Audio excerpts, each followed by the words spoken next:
Welcome to the 5-8. We take 5 of the week's most fucked up topics and discuss them for 8 minutes each. 5 topics, 8 minutes, 2 hosts, 1 guest, little singing, a lot of curse words, and as many cocktails as we deem necessary. LB, how you doing? Well, I've been going through it. Here's to you. Cheers. What are you doing tonight? We'll start there. This is a margarita. That is so rare for you. Well, I don't know how to make them. Okay. And lots of people sent me recipes, which is wonderful. And then I can't find them. And then I was in the supermarket in our town here, and they have an aisle of mixers, and they just make margarita mix, which I'm happy to report is very good with just tequila in it. So maybe I've been making this more complicated than it needs to be this whole time, and I feel really dumb. But this is fantastic, nice and cold. Feels like, should have a summery drink. What are you having? You just need good tequila, right? I'm just having tequila on the rocks with some lime. What kind of tequila? Well, this is Casamigos Reposado, which is that's my go-to. So if I'm going to have it, but if you're going to really do it, you got to do the Clase Azul. There's all kinds of amazing ones. Okay. But this is sort of the baseline of what I'm interested in sipping without the mix in it. Okay, that's fine. Not that I don't normally have a drink on the 5-8. I'm doing it tonight. Look. Yeah. You should have seen the other guy. Should have seen it. They're cutting things off of me. I got that Irish skin. It's time. I do this dermatology every time before the summer, make sure I'm all okay. And so that's going on. Sorry, everybody, for the Band-Aid. And I'm on no sleep. And none. How much sleep, sir? Like none? Like really none? Or just like none? Yes. Almost none. Okay. If you go and do a sleep study, you're not going to sleep. And so I went and did a sleep study last night because I don't sleep well. And we're trying to get to the bottom of the sleeping so that I can rest, so that I can get my metabolism going, so I can have my vitality, all of this stuff. So I had to go do that. I tried to do the at-home one. It didn't work. Now we're like old people. We're talking about our health, right? Okay, but wait, I have a question. Yes. When you say, just to clarify for the audience, when you say you did a sleep study, you have to, I think, make clear that you were not studying. You were the studied. Yeah. I was a subject. Yeah. They put all kinds of things all over my head. I was going to take a picture, then I thought, no, I don't want this picture to exist anywhere on any level, but I should have. You reminded me I should have, because I am if anybody wants to accuse me of being a mastermind of all the spy universe, I probably would need my Magneto things on my head picture with the cords coming up. So that was a missed opportunity for sure. But anyway, so guys, you just don't sleep in the sleep clinic. I don't know what kind of data they're going to get, but I guess they get data that's interesting. Data. Wow, she didn't sleep very well. Yeah, I could have told you that. Yeah. And there's a questionnaire after, like, do you feel like you slept any better? Was it the same? I'm like, yeah, I got about the same amount of sleep. Mm-hmm. So I was just more uncomfortable here. But anyway, so that's my lane. That's my engine tonight. I might get a little loopy. So of course I'm having tequila. It's going to be a good mix. We'll see. It'll be good. It'll be good. See how it turns out. Yeah. Yeah. While you were doing that, I had my 21st wedding anniversary last night. So we went out to dinner, which was nice. Congratulations. Yeah, thanks. Yeah. How was it? What did you guys do? We just went out. We went out to a restaurant and had dinner. And then we went to the really good ice cream place and had like soft serve cones, which were fantastic. Like a soft serve twist cone, because it's the season now. So yeah, it's pretty great. It's the best time in New York when the soft serve. Well, happy anniversary. Thank you. Happy for you guys. Thank you. A couple of quick things up front, just announcement wise. After all that preamble about the format of the show, it's not going to be that kind of show, and that's why I haven't shown the banner yet, because we have no guest tonight, so that part's wrong. And also, it's not 5 topics, 8 minutes each. It's going to be 8 topics for 5 minutes each, which is why I waited to put the banner up. That's right. To build the suspense. That's what we have to do. Mm-hmm. We found that we can get through the show in a quicker amount of time with more topics and no guest. Mostly because we enjoy our guests so much that we just let the time go. Yeah, I don't know. We'll see. We'll try to check it out. yeah, we're making it. We're gonna try to be on time tonight, guys. Yeah. So this is what we're doing. So I think we should dive Oh, wait. right into it. Uh-oh. Before we do, real quick up front, because this was trending on Twitter as I was preparing to go live here, and Oh, everyone's talking about Ivana's coffin right now. That's like trending. It's like it's a thing. I So I just saw. want to say now, Okay. if this winds up that they dig up that coffin and they find things there, there is no simulation. We're all part of a movie called Slenderman and the Rise of the Magaverse, and that's what's happening. I think. That's it. So, What did you call it? It's Maga. He had a name for it. Magatopia? No, Donald named Magaland today. He gave it a name, but it wasn't Magaland. He tried to make it a country. oh yeah, it's not Magistan, although it should be. It should be Magistan. Okay, we're gonna call it Magistan. That's Magatarian. it. I thought it was Magatarian. Magatarian something. We're gonna go eat our. Yeah, listen, I saw someone do a tweet about it. Of just, it is like, if you think about it, and I was gonna do this at the end with one of our topics, but that it was okay with those 3 grown children, that their father, the ex-husband, dumped her in a Macedonia. Yeah. Dumped her in a pauper's grave in the rough on his golf course. It really, it's appalling. It's appalling. And those kids are fine with that. And the very most generous reason why would be a tax write-off. It's like, so for Donald, a tax write-off with her grave. Just it does seem it seems weird. It seems weird. All right, let's dive in. Yeah. Let's dive in. We'll come back to that. Back 9 Ozymandias. Okay, moving on. Okay.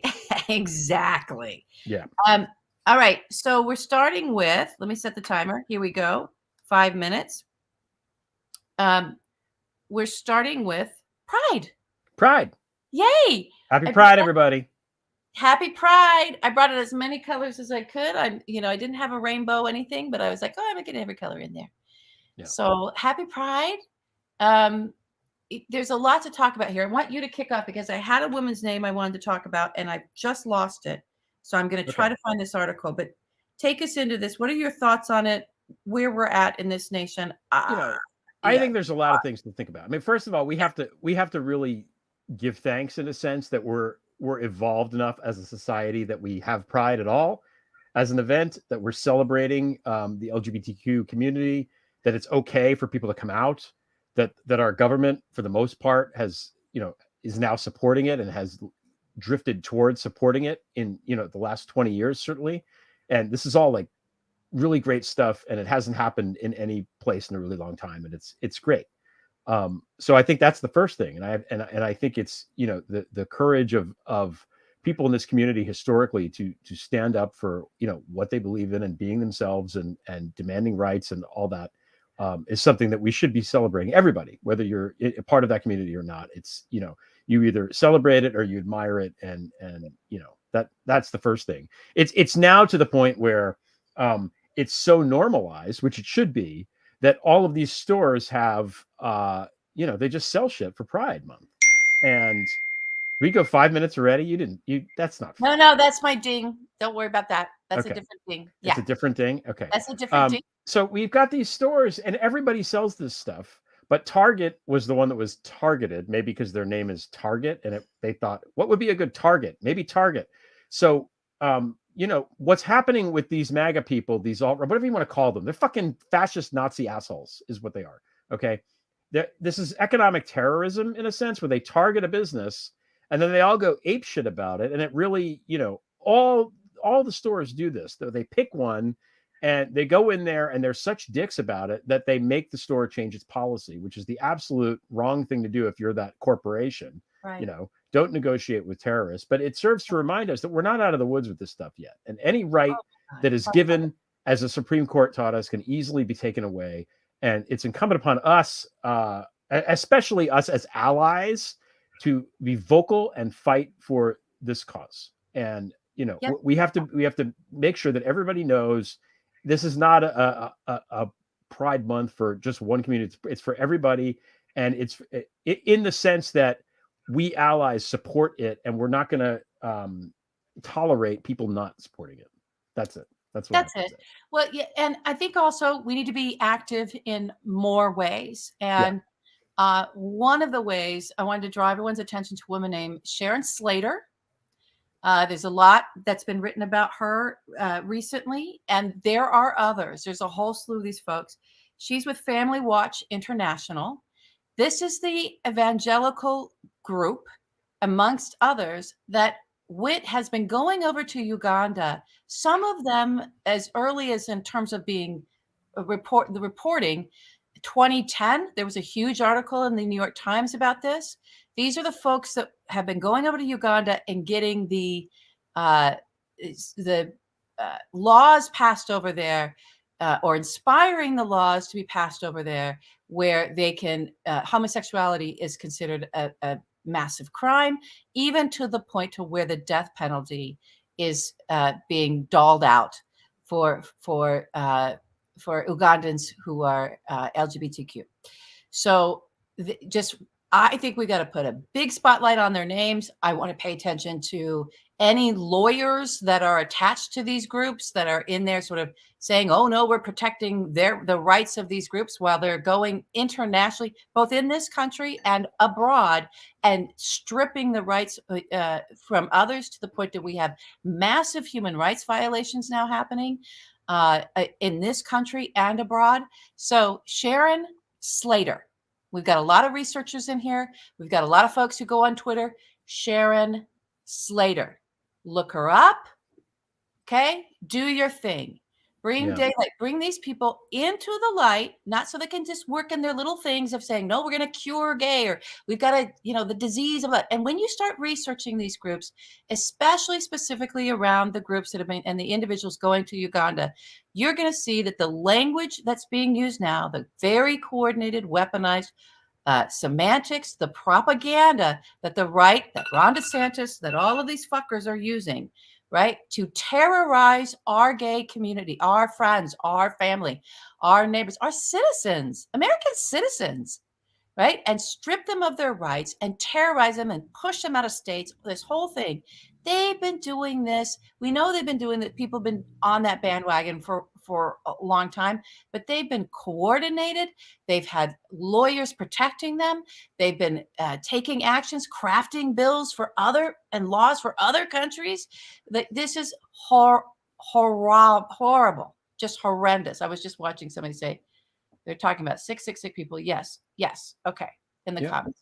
Okay. Sharon Slater, look at the companies, look at the organizations around these individuals, and just start bringing them into the light. Jenny Cohen is great at this.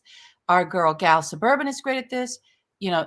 We need these Christian terrorists to be exposed and embarrassed. If they're going to go so far as to the stuff that they're doing, we need to at least name them and shame them. That's it. Yeah. That's it. That's my contribution. Yeah. It's not, nobody chooses to be gay, but people can choose to belong to some dipshit, idiotic religion like that that's filled with hate. Hate is a choice. Yes, and hate has one endpoint, everyone. It's death. That you stoke in there. They try to distance themselves now from the death march over in the nations where they've gone over and stirred up all this hatred. They say, oh no, we didn't mean that. No, you mean that. You mean that. This is where it goes. It goes to people being shot and killed. That's where it goes. Yeah. So, enough with the, oh, we're innocent. No. Ugh. Okay, that's that. Happy Pride. Readout. The readout. Here we go. Tara Reid. She's out. She's out. And she's out. For people who may not remember, because the 15 minutes were up really fucking fast here, Tara Reid was the woman who accused Biden of sexual improprieties during the campaign, was almost immediately called out about it by a lot of different people. Yeah. Found money and resources to sue people. Like, it was bad with what she tried to do. Right. She was writing about Rasputin. She had articles. She was like a Putin fan. Yeah, that too. And so I guess she's still around, because I had not heard her name in a while, but she announced with her friend Maria Butina that she is now defecting to Russia because the U.S. is too, I don't know what, woke, doesn't believe her. I don't know why, but that's what she's doing. So, you know, Avoida Zane, I guess. Yeah, I don't know how much there is to say. If it's not, it's terribly obvious what it all was. There were women involved in, at that timing, it was when she was trying to like say, oh, Biden did da da da for me. And look, it's not that one party does, that it wasn't a partisan thing, right? She was an op. It was like, Yeah. you can identify that you are what you are. And there were women who were very involved and vocal around the Me Too and the Time's Up with authentic stories, and with the perpetrators there that needed to be called out. Some of them criminals that are in jail still, that also didn't jump on that Tara Reade thing, and they got a couple of them got really lambasted for that. And so, kudos to those women who were just like, no, it's like, we can't. There also was this sort of benefit of Tara Reade for the sort of fuckers, right, to tarnish and taint the Me Too thing, because it was like, well, you said believe all women, or why can't we believe this? It's like, so it had many layers to it, the way she was used, gross. and the way she allowed herself to be used. And it was damaging at the time, I think, but I think enough people saw how bad it was. And, if it's not clear to everybody, like what it was all about, I don't know how much, she's going to be hanging with Snowden. Maybe they'll do a podcast together. Like that'd be so great. That would be fun. Snow Reed. Yeah. Snow Reed. Reed. Right. And that was the thing with that guy too. Like all this bullshit with Edward Snowden. Yeah. At the end of the day, he went to Russia, guys. He holed up at the airport that the fucking Russian mob owns for 45 days. You think he didn't do that? You think he didn't have permission to go there? And give me a break. Yeah. That's where he wound up, because that's who owns him. And if they, and now that's where she is, and good for her. Please stay there, I guess is what I have to say. Just no need for you to come back. It's totally fine. Like, not to mention that, like, let's not sweep under the rug the fact that she's going over and embracing a terror regime now. She is. This is a war criminal that she's seeking asylum from. A massive war criminal in the moment, not in the past, and we're all debating it. Like right now, still killing women and children. And civilians, and torturing people, and abducting children. And this is not, of all the places to go and run to, if you're going to pick someplace, say, I need to get out of here, she's choosing a terrorist state. Yeah. And a war criminal. Yep. So, yeah. Yeah. It's probably not, maybe her judgment ain't so hot. Maybe her judgment ain't so hot, and maybe she's been, maybe she was a very useful idiot. Could be. Yeah. Could be. She needs to go into UIA, I think. She needs to go into Useful Idiots Anonymous. I think that's a good place for her. I think that's a good place for her too. All right, we have 45 seconds, but I don't want to talk about her anymore. Goodbye. Yeah, enough for her. One more thing. Just I feel like Julian Assange needs to be mentioned here, even though he chose to go to a basement in the Ecuadorian embassy rather than Moscow. He released shit that got gay people killed in Saudi Arabia and stuff. Like, he's bad. Yeah. So, I know there's Julian Assange is a journalist, and okay, Roger Waters, sit down. Yeah. That's it. You don't release information that gets innocent people killed. No. You don't do that. Espionage is not whistleblowing. No. And being an intelligence front for surfacing the fruits of espionage is not publishing. It is not. Yeah. They blocked me so early. Those WikiLeaks, they blocked me. Like, they hate me. Yeah.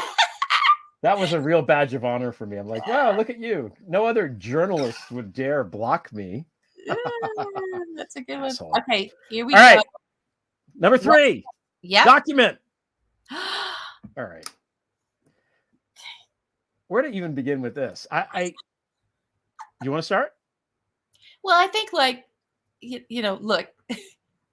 So Donald, it appears that some of the documents that he took were the classified war plan, right? Military strategy for how, if we had to get into a conflict with Iran, how we would go about that. Now, first of all, that's a product that a president requests.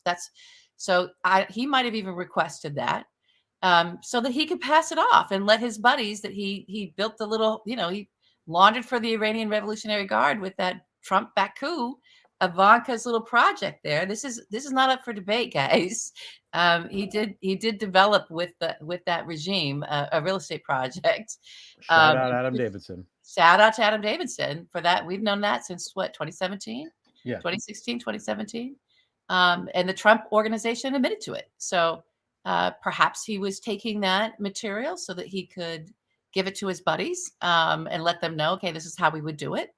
He would have to have requested it. I think that those were, I think that was, we'll find out whether that was strategy that was created for him during his tenure as president, or if it was from a prior administration. Just always remember this stuff, when it comes to intelligence product, the folks that generate that, they do it, they have one client that's requesting the product, and that is the president of the United States. So, and the administration underneath him, but it's kind of coming from him. That's what the presidential daily brief is. That's what all of that stuff is. And why we hear about it is because that's the client for our intelligence community, because he's the commander in chief. And if he says, I need to know about this, I need to know about that, I'm interested in this is what I think the threat matrix is, this is where I think our attention should be. That's how important the office of the presidency is. So Donald had those powers to ask for whatever he wanted. And we have the most powerful intelligence agencies on the planet. They're incredibly good at what they do, and they could deliver a product for him at his request. So we'll find out whether this was a product at his request. The way that he talks about it as those are my things makes me think that's where that's coming from as well. I asked for them and they gave it for me because I'm the client, and that's even though, they were drawing crayons on a piece of paper for him because he couldn't really understand what they were telling him was how the world worked. So in my, and who am I? But just in sort of my estimation in terms of how what I'm looking at and the folks that I talk to, it goes like this in terms of the pyramid of important and classified information. We've got nuclear codes. Those would be right at the top. And then right underneath that, military strategy, current military strategy for things like a hostile power that we might have to have a conflict with. Because if they had that information, that's out in the wild. This is how America would go about this. How our troops would be deployed. This is the kind of systems that we set up. This is how we would use our allies if we were gathering signals intelligence in the area. All of that, you don't want that out there. That should not be in the wild, right? And then beneath that might be like, nuclear technology and how we would use, it's how our military, our very sophisticated military, and combined with our intelligence communities and the capabilities of intelligence agencies that are embodied within and embedded within the Defense Department, how they would go about staging something like we've got a conflict with Iran. It just doesn't get more sensitive than that. So that this is what he was bragging about, saying he had, whatever it was, it's very bad for him. One would hope, one would think. We'll see, you guys. I'm still not sure whether or not he is going to face any charges on these documents. Everybody I know thinks they're reading the tea leaves, and you hear all these pundits saying, oh, no, it's very clear. He's going to, they're going to indict him. I don't see that. Even it's a special counsel. I don't know. I'm going to have to see it. I'm sorry. And it's not because I don't think he's guilty of sin. He is. It's that I just don't see the, urgency. The urgency. Yeah. I don't see it. This is, if he was anybody else, oh my God. The second it was sniffed out that he had taken this stuff, they would have come down on him like crazy. But well, not anybody else. Not if he was Kushner. Not if he was anyway. Kushner. Yeah, I don't know. But it's it's Donald and it's our Justice Department, and they're terrified of him. They are. So I don't know what to say. So quickly, I read a column by Lucian Truscott the Fourth, who's pretty good with this stuff, and he was talking about all this declassify, these war contingency plans, which of course the military does all the time. That's their job, is to, they don't want to be caught flat-footed if something happens. They have to, okay, this is happening. Iran did this. What should we do here? Do this. And so Milley, as the chairman of the Joint Chiefs, would always sign off on whatever it was that was then given to the president.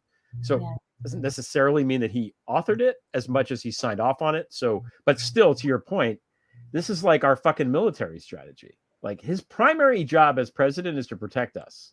You don't give military strategy to the Iranians.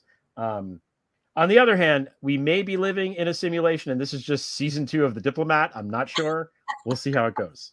I haven't watched that yet. You tell me to do it, so I'm gonna. I'm 5 episodes in. I like it. We'll talk about TV later. Yeah, okay, that's all right. Okay, moving on. Moving on. Yeah. Oh. it's time for do you want to set this up, or this week, because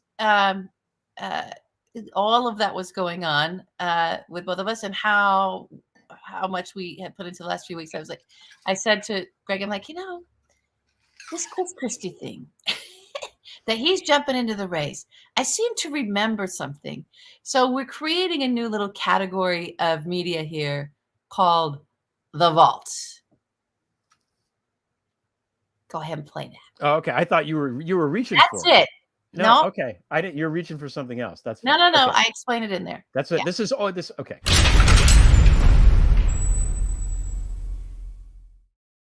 You ever stopped and thought, what's it like to be Chris Christie? What's it like to leave the governorship of New Jersey with a 9% approval rating? What's it like to close off a beach and just sit there like a beached whale in the sun in your beach chair with your family with no one around for miles? What's it like when that picture appears in memes everywhere and will for the end of time? What's it like to not like a mayor of a town in northern Jersey and say, you know what, to fuck this guy, I'm going to close off 3 of the 4 on-ramps to the GWB just to screw this guy? What's it like when something like that happens? What's it like when you're involved with that and you let your underlings take the fall for it? What's it like when you can give your cell phone, which has like important information about Bridgegate, to your lawyer, and he just kind of makes it disappear? What's it like when that lawyer then goes on to become the director of the FBI? What's it like to be so close to Donald Trump, this great man, this great intellect, Donald Trump? I mean, what's it like to be that close to Donald Trump all the time, to the point where you're helping him prep for the debate and he gives you fucking COVID? What's it like to sit in a hospital bed at Morristown Memorial Hospital, occupying a ventilator that could have gone to somebody who wasn't in a room with Donald Trump who gave them COVID? What's it like to survive that? What's it like to be Chris Christie? What's it like to be considered for the vice presidency and then be like, nah, fuck you, because Jared doesn't like you because you put his father in jail? What's it like to be Chris Christie, to not even make it into the administration? Is it horrifying? What's it like? What's it like inside the psyche of this great man? What's it like? I want to know. Like, when the paparazzo come to take pictures of Chris Christie, what's that like to be so famous, to be Chris Christie? Please tell us. CNN, please. There's not enough Chris Christie coverage these days. If there's one thing missing in my life, it's more Chris Christie. And thank God for CNN. Thank God for CNN for giving us all the Chris Christie we can handle and then some. So thanks, CNN. Thank you, Chris Christie. Oh my God, Chris Christie, Chris Christie, Chris Christie, Chris Christie, Chris Christie, Chris Christie, Chris Christie. All right, you get the point. Fuck Chris Christie. I hope we never hear from him again.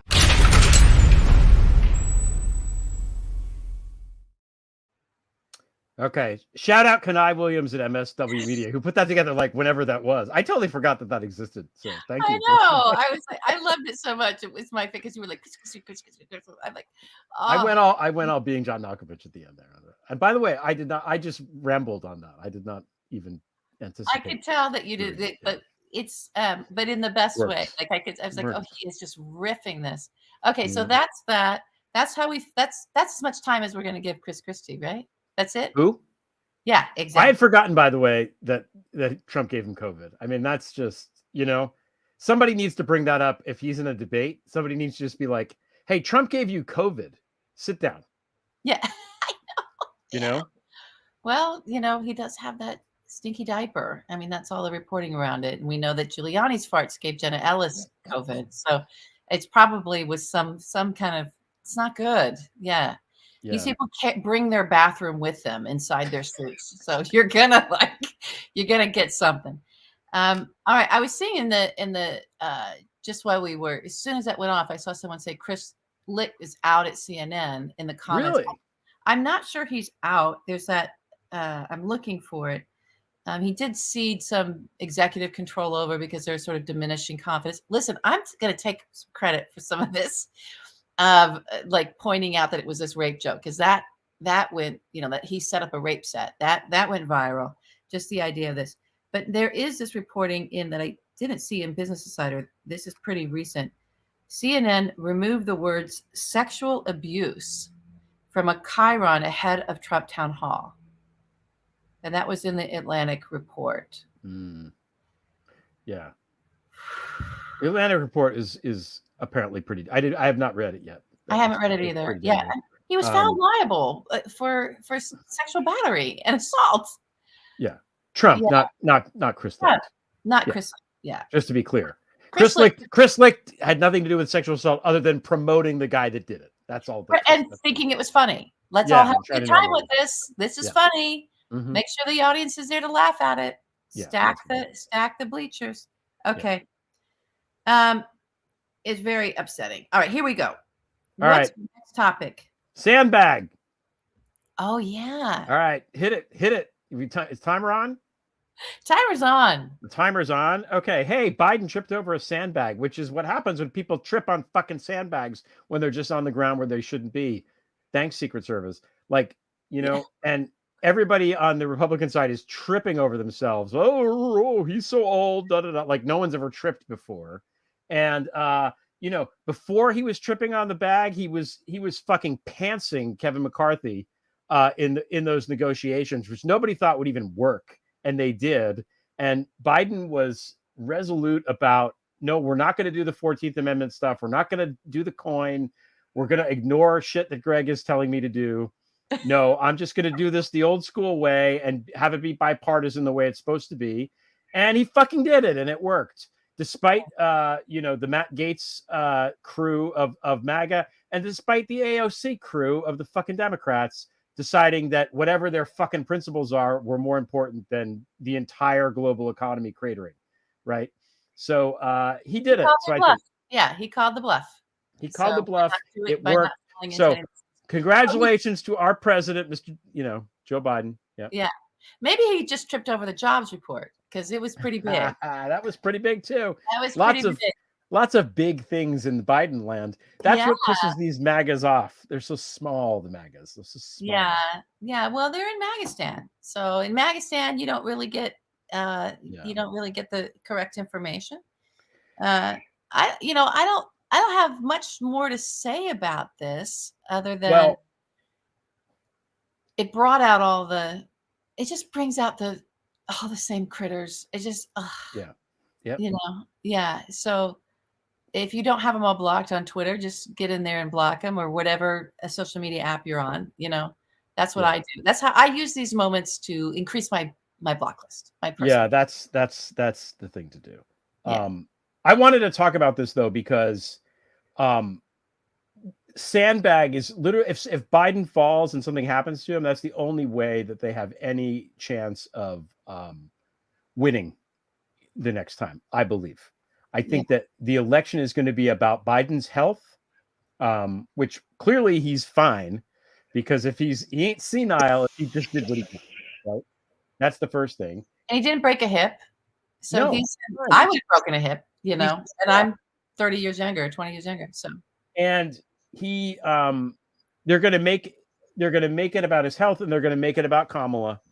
They've been workshopping the Kamala attacks for years now, and they're going to really bring all that shit out. So I cannot stress enough how important it is to correct anyone's misconceptions about Kamala, whether it's, whoever it is that has some ill opinion of her.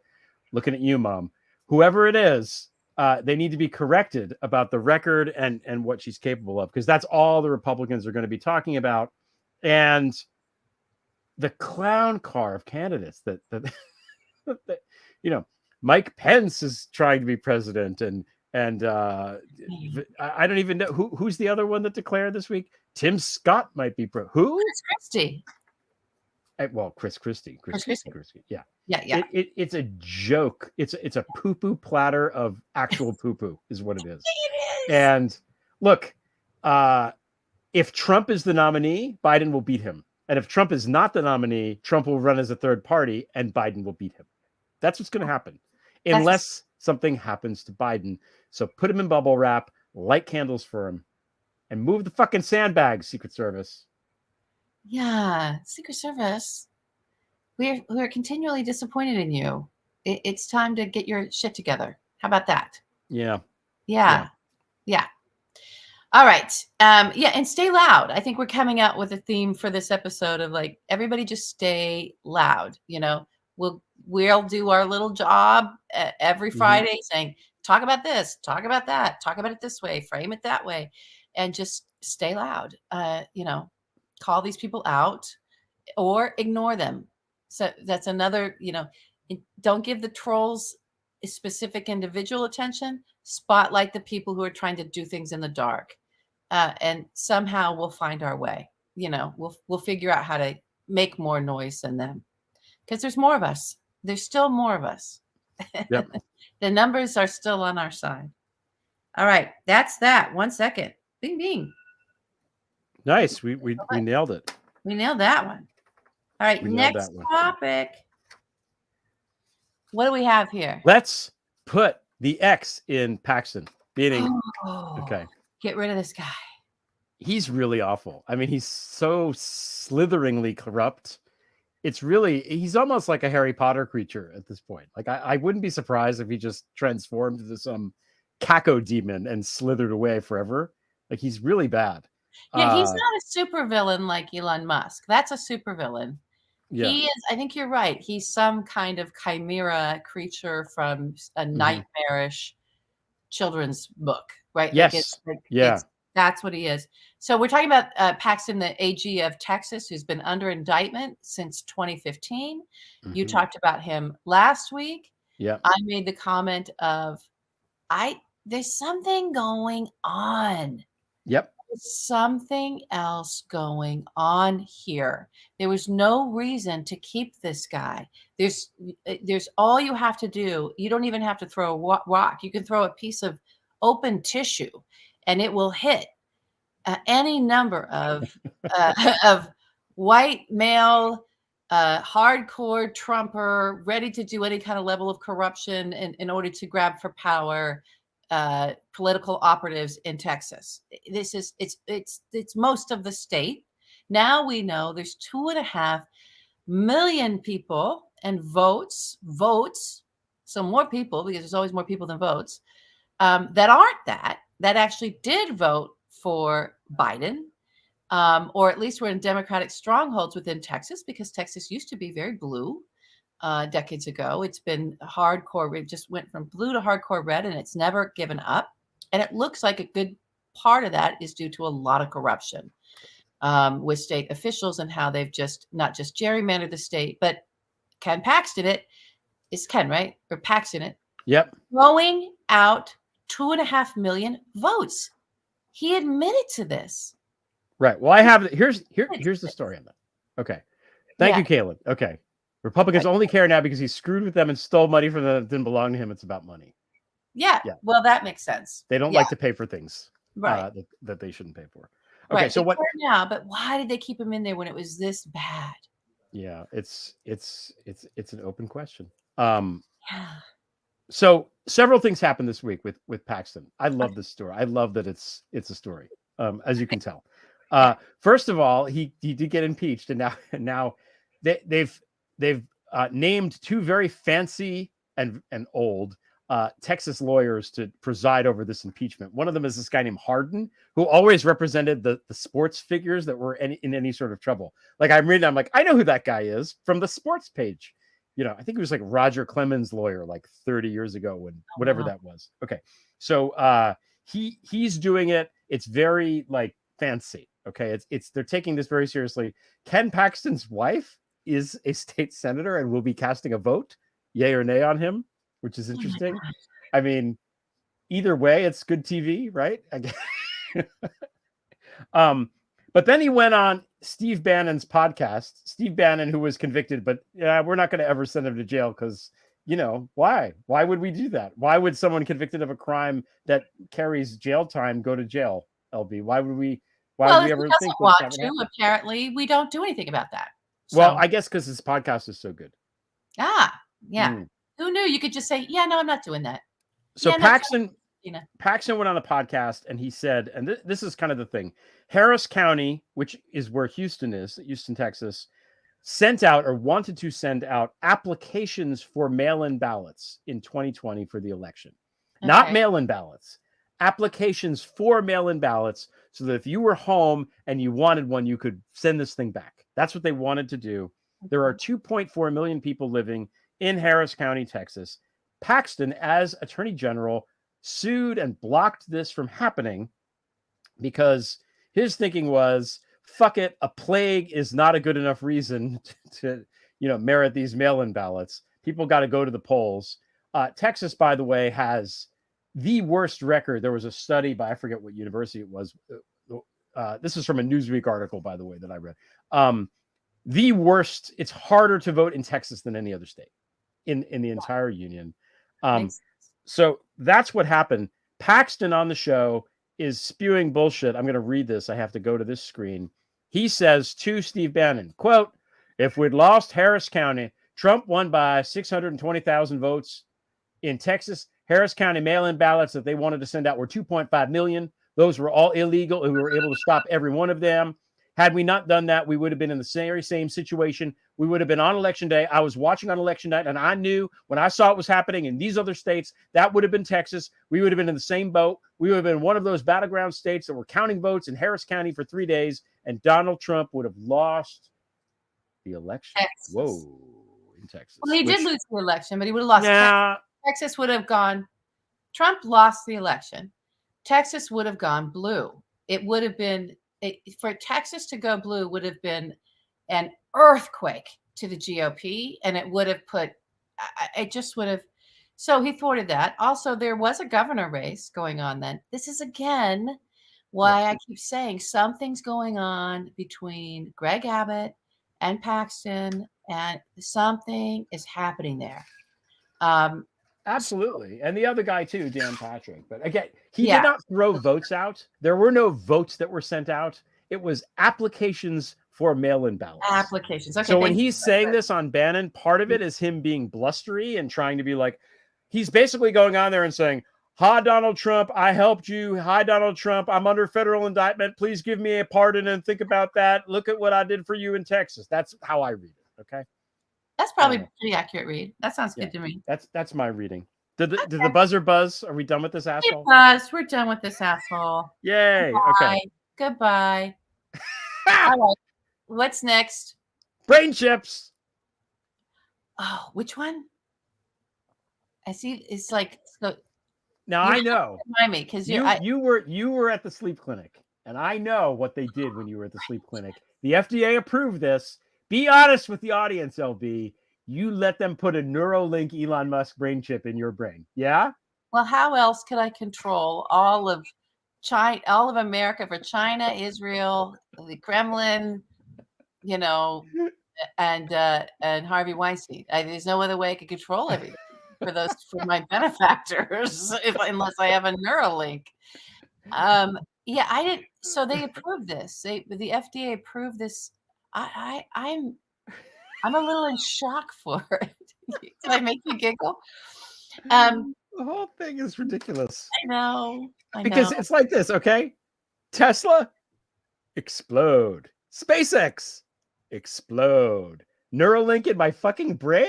I mean, there is a trend here of things blowing the fuck up. Yeah. So I wouldn't let Elon Musk, I wouldn't let him put anything. I wouldn't let him put $100 bill in my pocket, let alone a chip in my brain. Yeah. Yeah. Oh, I'm so sorry, everybody. There's so many things buzzing on my phone. It's a little crazy tonight. I'm so sorry. This is what happens.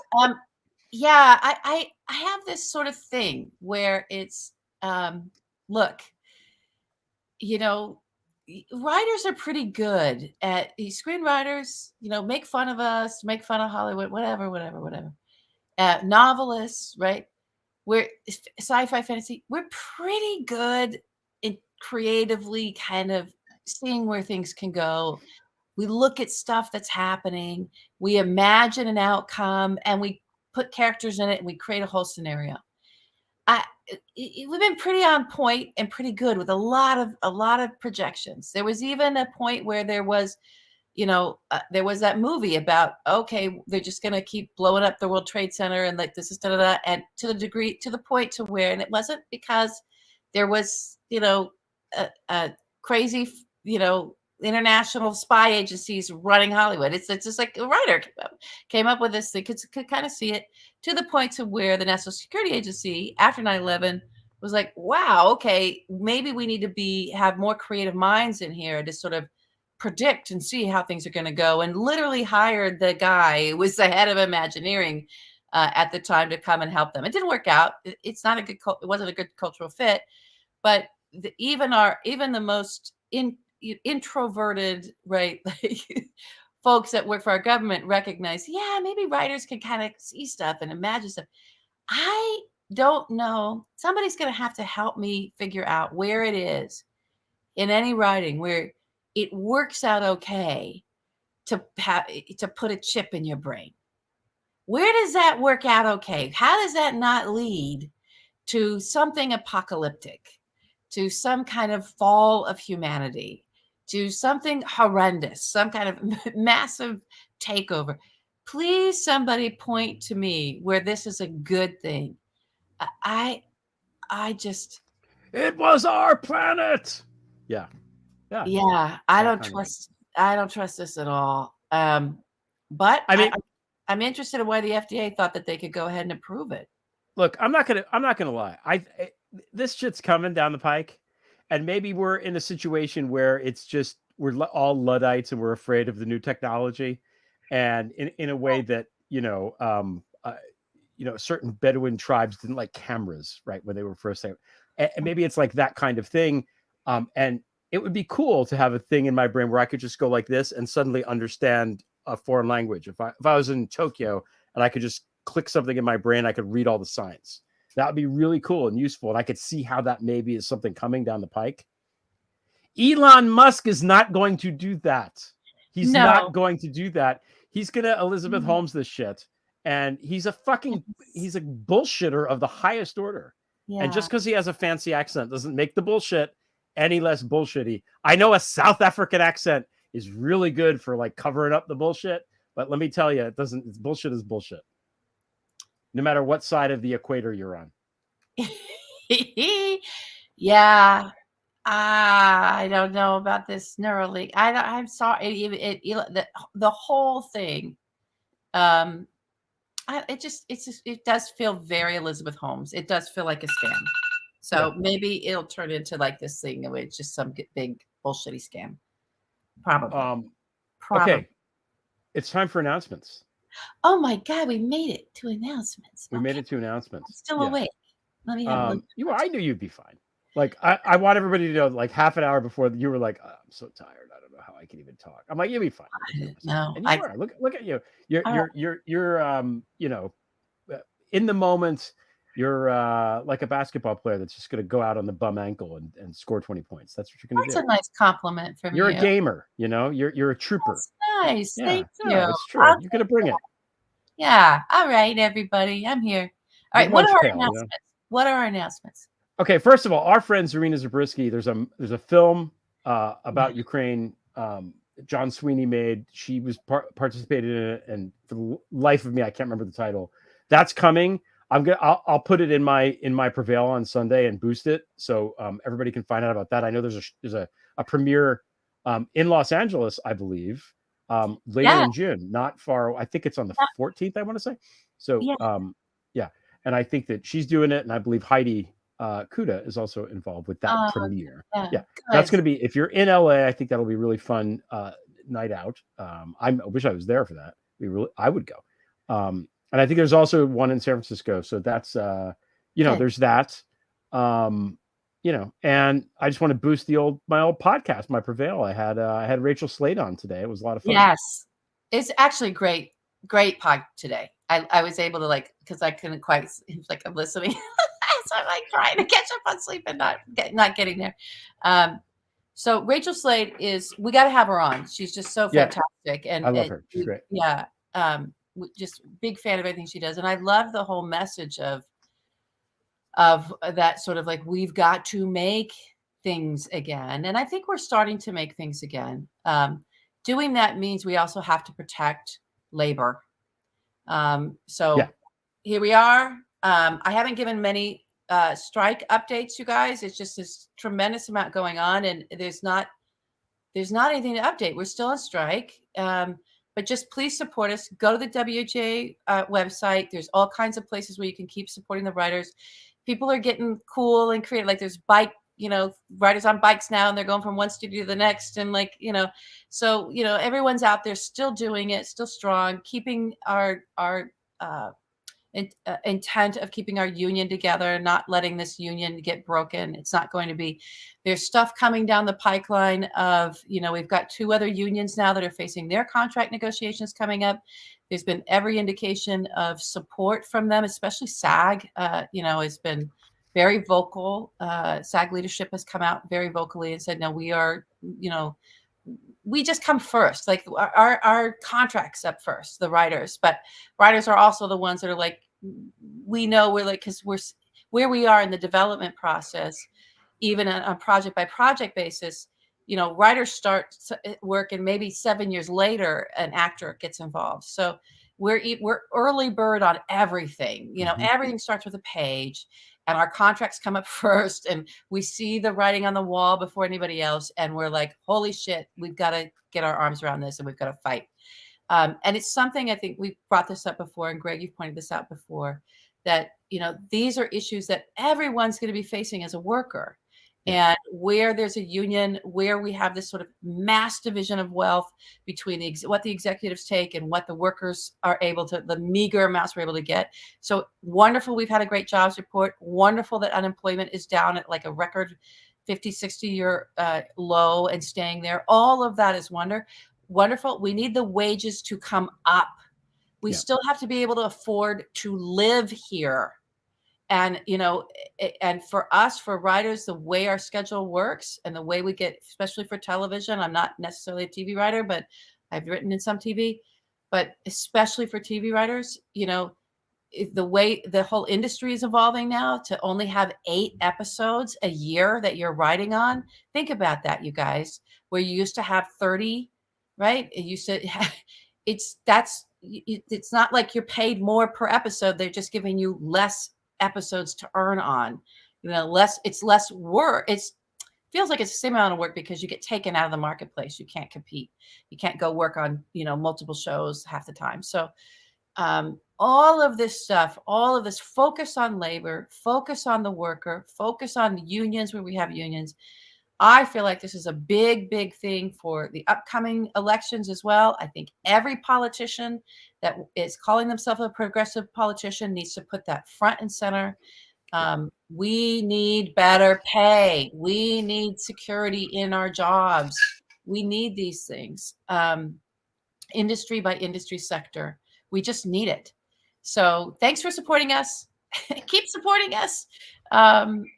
We need it. We need it, and we're there to support you guys. It's fine. It's fine for us to take. It is a luxury to be able to write for a living. It's a wonderful thing. It's a lot of hard work, but it's a wonderful, wonderful job. It does feel like Christmas every day. So happy to be out in front of, what is that thing? The icebreaker, the ships that break the ice as they go. Happy to be at the tip of the spear. Every writer is. We are. You're not just reading the writing on the wall. You're writing the writing on the wall. We're writing the writing on the wall. We're writing the wall. We wouldn't be a wall if we weren't writing it. So so that's my update on all of that.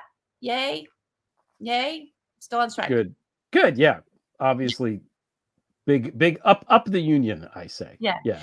And The only fuck these benefit, I assholes. gotta say this. The one benefit is I have a project that I think I told you guys about that was a union project. I only write union. And it was, even though it's a podcast, and all this sort of work has been coming in recently because they keep me informed about it, my producing partner, of stuff. And I'm like, I'm not even opening the emails because I can't. So that's actually felt kind of nice to not have to email people and get back to them. Like, I'm not. I'm sorry. I'm not going to give you any bit of my brain power on any of that because that would be violating the strike. And I'm not going to do it. Yeah. Talk to the hand. Yeah, that's Talk to the hand. Yeah. It's true. Every day is like Christmas, and I fucking hate Christmas. So that. Yeah, we get to be grouchy about it for sure. Yeah. Yeah. I'm just making a joke. I'm not in the union, but I would be. You're a novelist. We should bring novelists in. We should. Yeah. The enormous economic power of novelists like me and Jim Comey. Oh. I brought food. Oh my gosh! What's going on? Look at what happened. We got a surprise visit. What did you do, honey? Hi. How's it going? Like too much food is Yes. Oh my gosh! Yay! Thank you. Oh, that's a surprise visit. That's a surprise visit. Now we have a guest. Good. Now we have a guest. Thanks, Rosanna. Oh my God, Rosanna, you smell so good. She always smells so good. I just got a whiff of her perfume. Just that's another thing. Yeah. That the chip in the brain will let you do. I'll be able to smell the whole thing. The whole olfactory senses will be stimulated using the chip in the brain. I don't need the chip. I got a nose. Yeah.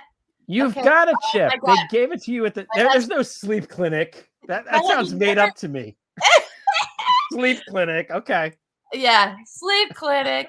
Oh my gosh. Rosanna, it's so horrible here, though. I can't believe you're in this mess. It's really things are happening. It's cool downstairs, though, right? I said it's really horrible here. Yeah. Hi, come here. Stay with me. She's moving. Oh my God. I went to this really yummy Italian restaurant and bought lots of Where'd you go? pasta. Oh, I love pasta. Oh, good. Okay. So Okay. What are we talking about? Hang out with us. We're talking about. Do you have anything you want? Do you want to sound off on? You have anything driving you nuts? Do you have any announcements? AI is the Antichrist. That's all I can say. It's there to. I mean, yeah. For medical is great, right? But at this point, we're for artists, talk about controlling the narrative. That just feels like it's there to destroy the revolutionary art form of being able to speak out, and art can create change in our culture, and it seems to be something that they can come in. I mean, AI will never have a soul, and that's it. So we're just all going to have to go back to being vinyl ourselves. We're just going to go, and there's going to be communities of making art, like we have all love our vinyl. That's what it's going to become. That we're going to be vinyl. Prevail's going to be a zine. Okay, that's like we're gonna be vinyl, and and there's a huge many record vinyl collections of us all to make art in the world, no matter how they try it. Well, that's a problem. That's a problem. Not that. Not them. We have to remember them as we'll figure it out. No, we're never gonna let them collect. We're never gonna let them collect us. Okay, come in here. It reminds me of little. Yeah, let's see.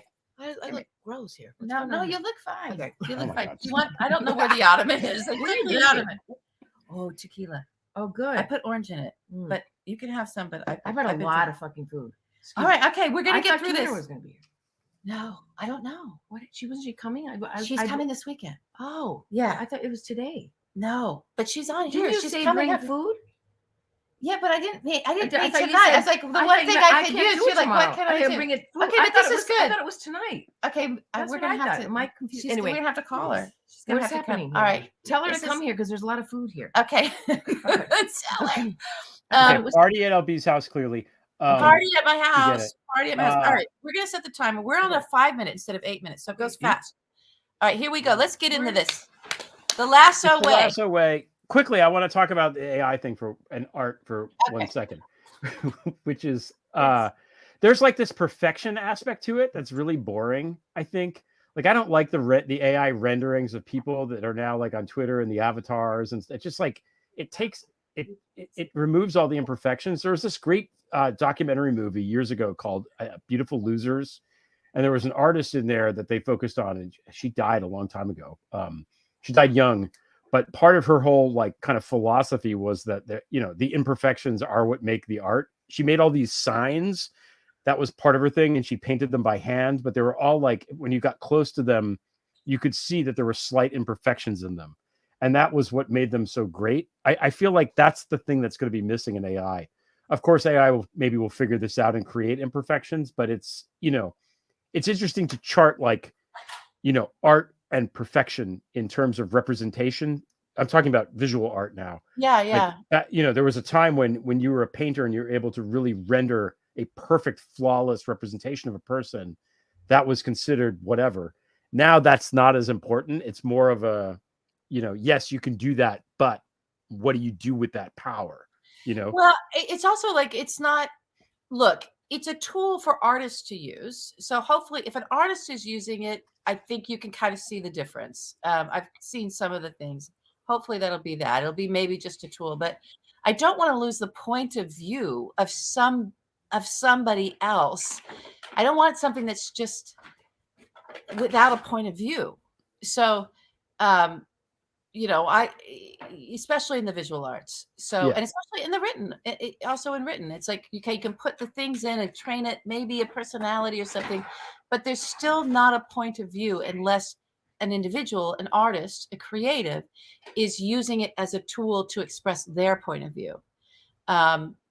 So I think it's going to be interesting, Greg. It's going to be interesting. We have, as you said, it's coming, it's happening. We have no choice. So, we just have to. I, for one, welcome our insect overlords. You remind them that our insect overlords. Yeah. All right, you guys. Celebrity. Do you want to take all that? Hang on 1 second, everybody. Do you want to take all that downstairs? Because it's like, I don't know about this. Is so chaotic here with all my. But I'm not trying to kick you out. I think it. No. We're almost done anyway. We're almost done. Great. This is actually a perfect vibe for tonight. It is. It's perfect. So I had already started it with the lasso way. That's fine, because I don't have much to say. And again, we're not going to do any spoilers here. But if you hate talking about TV and you don't care, we'll see you next week. We'll see you next week. You can check out now because we're going to talk about Succession in a second. Yeah. Okay. Yeah. So tell me about what happened is I don't watch it. Ted Lasso and Succession both ended pretty much the series enders. There's some thinking that Lasso is going to continue in a different form. I'm not going to say any spoilers, how, spin-offy in a way, but it's getting a lot of guff.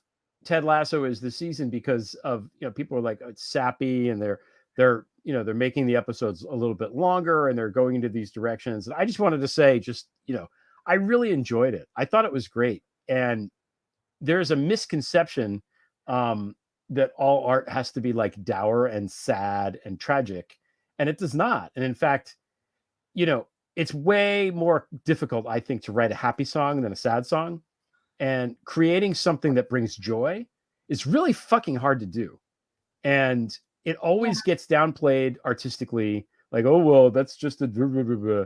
But I feel like, especially this season when they really went into the characters, and everybody they brought in, even a person that was in there for like a scene and had 2 lines, was immediately memorable, immediately funny, immediately notable in some way. And you really felt like you knew all the people and you cared about them. And what the through line of that show is that everybody on the show is trying to get better. They're trying to heal. They're damaged, they're broken, and they're trying to feel better. And they're looking at this community to feel better. And they're able to varying degrees to do that. And one of the characters says towards the end, and I'm going to butcher the quote, but he says, what we have to do is just ask for help when we need it, be okay enough to accept the help and take the help and use it to try to make ourselves better and happier. And that's it. That's what it's all about. And it was really a wonderful moment. And everyone's just like, even on the screen, everyone's just like, yeah, they made it so that everyone could be like what he said. And it's okay for things to be happy. It's okay. And there's so much bad shit in the world right now. I don't need another fucking show about people with guns chasing them down an alley or something. I don't need it. There doesn't need the ending of a show like this doesn't have to have some twist and some, oh my God, it's okay for it to just, The Wire is the best show ever. And the end of The Wire is 4 minutes of just montage of them like kind of heading towards the next thing. Yeah. And I'm not saying Ted Leo has The Wire ending, but it's more, it ain't The Sopranos ending. Let's put it this way. And again, The Wire is the best show ever. And I will not accept any other. There is no argument to be made. We're going to have to pass that along. It was pretty spectacular for sure.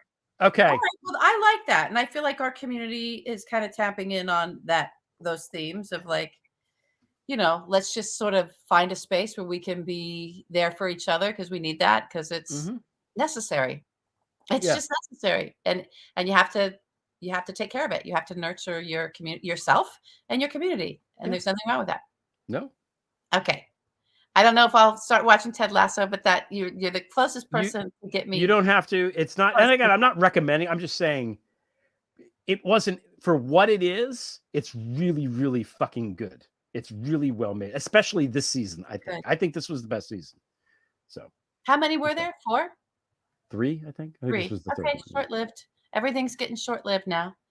All right, last topic. Look at what you figured out, Greg Olear. You have to wait an hour for the scroll to come through. Royco.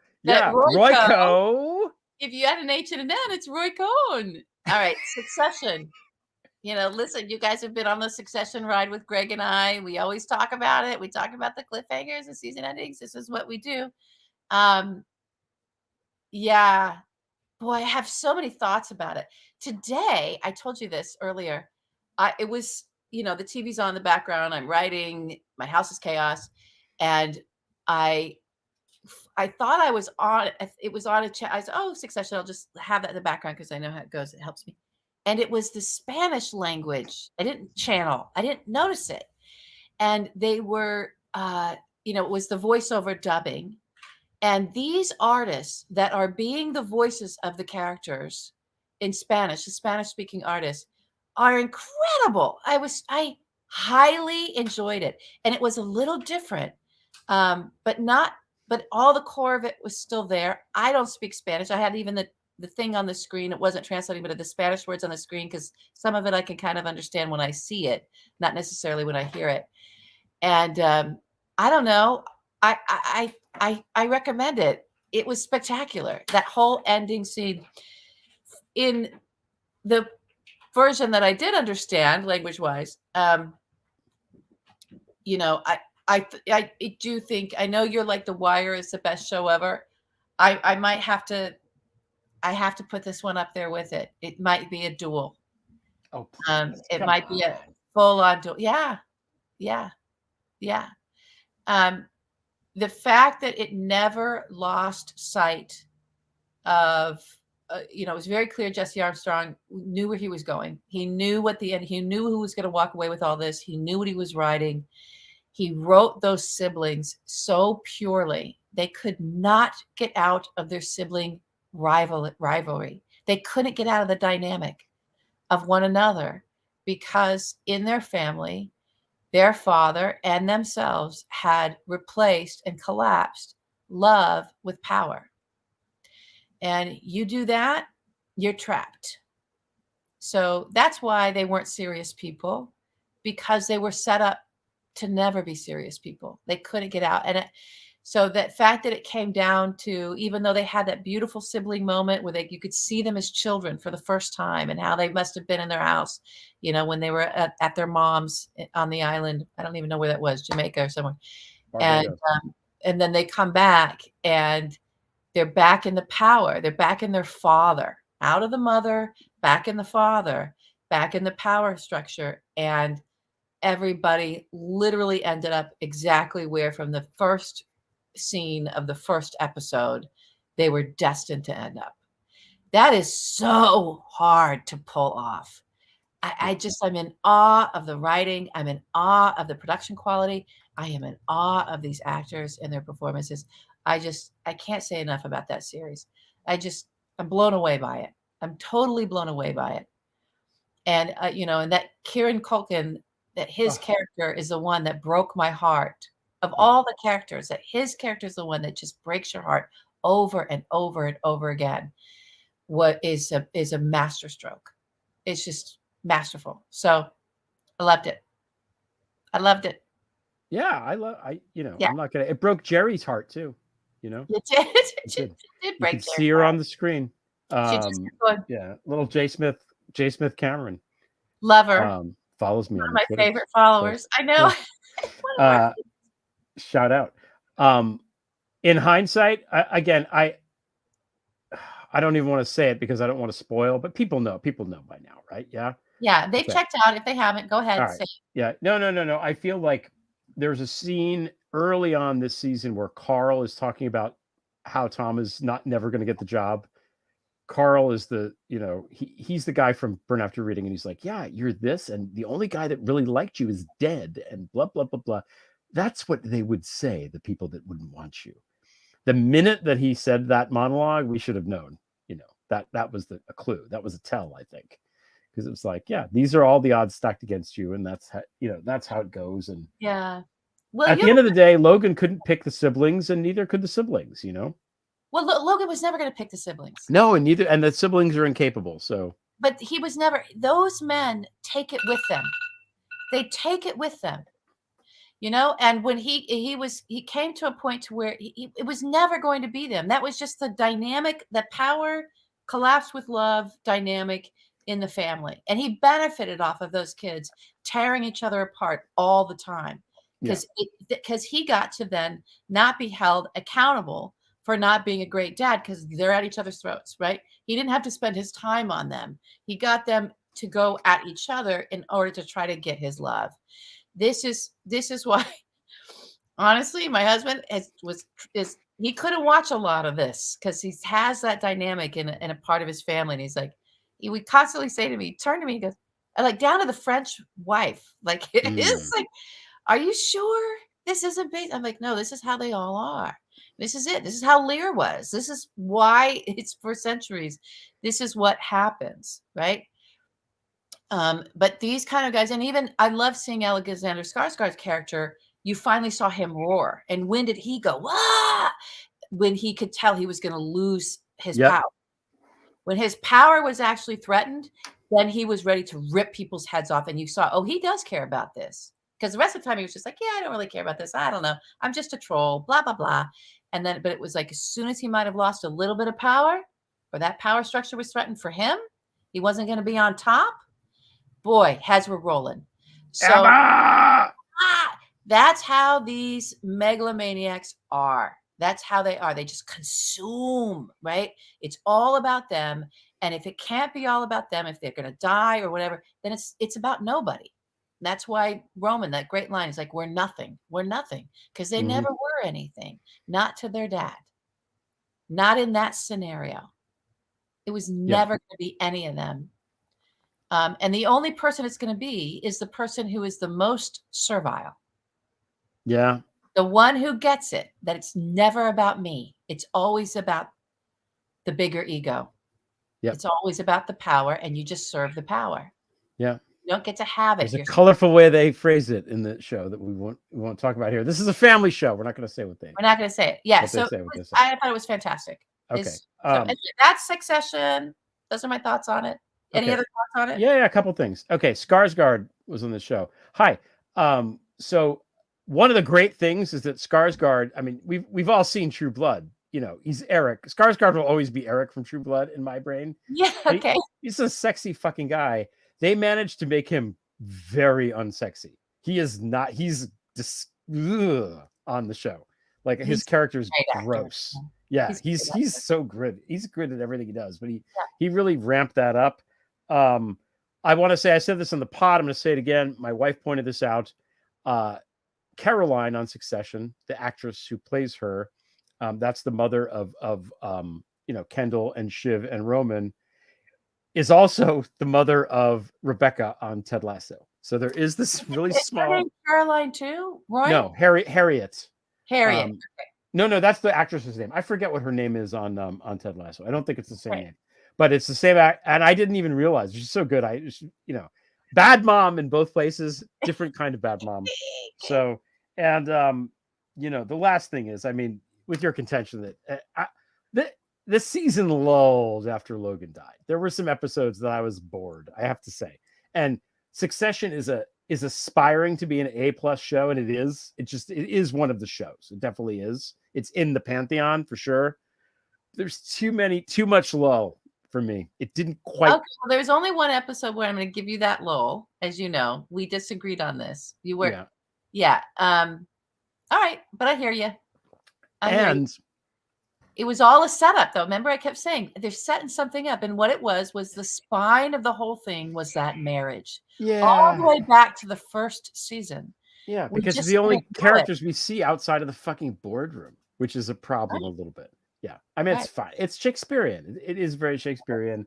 I'm going to also say this isn't even the best show that Brian Cox was a cast member on. No, we're going to have a fight here on our show. What are you talking about? He's in Deadwood season 3, man. Deadwood's no.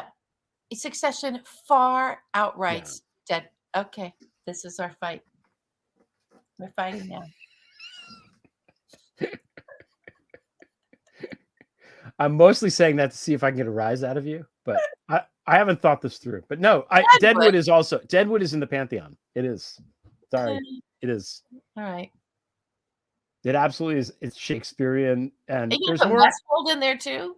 No, that's terrible. Okay. No. It's a very small number of shows that are in this kind of show that we're talking about. Yeah. It's The Wire, it's The Sopranos, it's Breaking Bad, it's Succession, it's Mad Men, it's Deadwood, it's what am I forgetting? Mary Tyler Moore. That's a different kind of show. Then you have to put The Simpsons in there, and then yeah. All right. Well, speaking of that, there's a whole bunch of hot, incredible Italian food downstairs for me. Really? No one watching this had any idea. I'm gonna go. That was a nice surprise. I'm totally shocked. I really am. So what a lovely surprise. Look, it's next week is gonna be. I'm gonna be even just as chaotic. But maybe we'll go into a different area of the house and show that. And I don't know. I don't have anything else. I don't have anything else for this week other than everybody should just take care of each other. I don't have a quote. Do we have a quote from Succession that we were ready? We were going to end our show with a quote, and then we're not going to end a quote from Succession. Okay, we're going to end it with a quote from Ted Lasso. All right, let me hear it. Be a goldfish. Okay. Have a good week, everybody. Bye, everyone. See you next time. She has no idea what that means. Be a goldfish. Bye. Bye.